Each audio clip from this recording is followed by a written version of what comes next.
اعوذ باللہ من الشیطان الرجیم، بسم اللہ الرحمن الرحیم۔ سائنہ و توصیف کے ساتھ ہسٹوریکل ورلڈ میں خوش آمدید۔ آج میں آپ کے ساتھ جو ٹاپک لے کر حاضر ہوئی ہوں وہ بہت اہم ہے، جس میں ہم بیوی لفظ کے بارے میں قرآن مجید کی روشنی میں وضاحت کریں گے۔ اردو میں جسے ہم بیوی کہتے ہیں، قرآن مجید میں اس کے لیے 3 الفاظ استعمال ہوئے ہیں: امرأہ، زوجہ، صاحبہ۔ امرأہ سے مراد ایسی بیوی جس سے جسمانی تعلق تو ہو مگر ذہنی تعلق نہ ہو۔ زوجہ ایسی بیوی جس سے ذہنی اور جسمانی دونوں تعلقات ہوں، یعنی ذہنی اور جسمانی دونوں ہم آہنگی ہو۔ صاحبہ ایسی بیوی جس سے نہ جسمانی تعلق ہو نہ ذہنی تعلق ہو۔ اب ذرا قرآن مجید کی آیت پر غور کیجیے۔ امرأہ حضرت نوح اور حضرت لوط علیہ السلام کی بیویاں مسلمان نہیں ہوئی تھی، تو قرآن مجید میں ان کو امرأہ نوح اور امرأہ لوط کہہ کر پکارا گیا۔ اسی طرح فرعون کی بیوی مسلمان ہو گئی تھی، تو قرآن نے اس کو بھی وامرأۃ فرعون کہہ کر پکارا۔ ملاحظہ کریں سورۃ التحریم کی آخری آیات میں، یہاں پر جسمانی تعلق تو تھا اس لیے کہ بیویاں تھیں، لیکن ذہنی ہم آہنگی نہیں تھی اس لیے کہ مذہب مختلف تھا۔ زوجہ جہاں جسمانی اور ذہنی پوری طرح ہم آہنگی ہو وہاں کہا گیا، جیسے وَقُلْنَا يَا آدَمُ اسْكُنْ أَنْتَ وَزَوْجُكَ الْجَنَّةَ، اور نبی کریم صلی اللہ علیہ وآلہ وسلم کے بارے میں فرمایا یا ایھا النبی قل ازواج۔ شاید اللہ تعالیٰ بتانا چاہتا ہے کہ ان نبیوں کا اپنی بیویوں کے ساتھ بہت اچھا تعلق تھا۔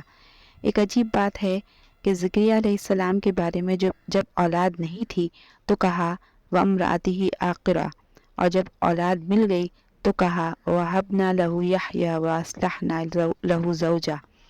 اس نکتے کو اہل عقل سمجھ سکتے ہیں۔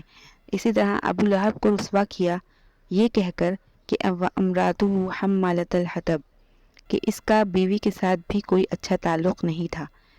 صاحبہ جہاں پر کسی قسم کا جسمانی یا ذہنی تعلق نہ ہو۔ اللہ تعالیٰ نے اپنی ذات کو جب بیوی سے پاک کہا تو لفظ صاحبہ بولا، اسی لیے کہ یہاں کوئی جسمانی یا ذہنی کوئی تعلق نہیں۔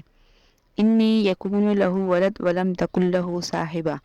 اسی طرح میدان حشر میں بیوی سے کوئی جسمانی یا ذہنی کسی طرح کا کوئی تعلق نہیں ہوگا، تو فرمایا یوم یفرر المرء من اخیہ وامہ وابیہ وصاحبتہ وبنیہ، کیونکہ وہاں صرف اپنی فکر لگی ہوگی، اس لیے صاحبہ کہا۔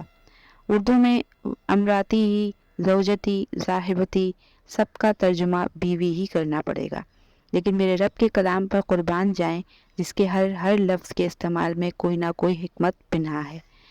اور رب تعالیٰ نے جب دعا سکھائی تو ان الفاظ میں فرمایا ربنا ہب لنا من ازواجنا وذریاتنا قرۃ اعین وجعلنا للمتقین اماما۔ وازواجنا زوجہ سے استعمال فرمایا اس لیے کہ آنکھوں کی ٹھنڈک تبھی ہو سکتی ہے جب جسمانی کے ساتھ ذہنی بھی ہم آہنگی ہو۔ امید کرتی ہوں آپ کو یہ ویڈیو اچھی لگی ہو۔ میرے چینل کو لائک، شیئر اور سبسکرائب کیجیے، اور بیل نوٹیفیکیشن کو بھی پریس کر دیجیے تاکہ میری ہر نئی آنے والی ویڈیوز کا نوٹیفیکیشن آپ سب کو موصول ہوتا رہے۔ ملتے ہیں کسی اور ویڈیو کے ساتھ، جب تک کے لیے اللہ حافظ۔